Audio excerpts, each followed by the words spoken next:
Yol açılgandan beri günde emes, 2-3 günde bir, 2 günde bir gelip ılıja tepkendi takır unutup kaltırız da. Kayda 70-80 yılları ile teptik de.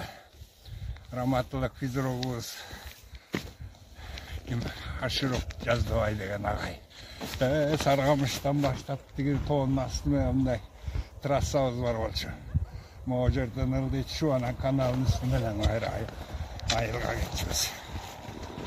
Hatta doldurmayız tomruk da koyuyoruz. Anın üstünden ılga tepçiyiz.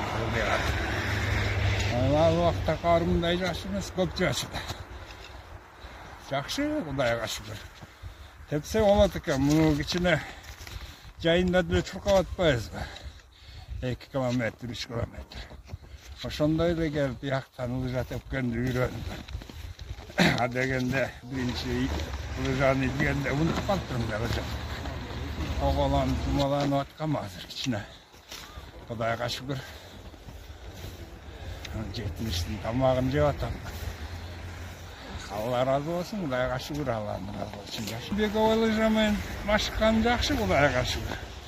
Жайында эле чуркачымын да, эртең менен. Азыр саат 10'dan кейін açılат да бул. 10'dan кейін 10'da келем, 10'dardan өткөндө. 11 жарымдарга чейин тебем.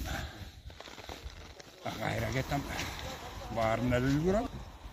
Машинадан келем, кайра кетем. Баары убагы менен баары да.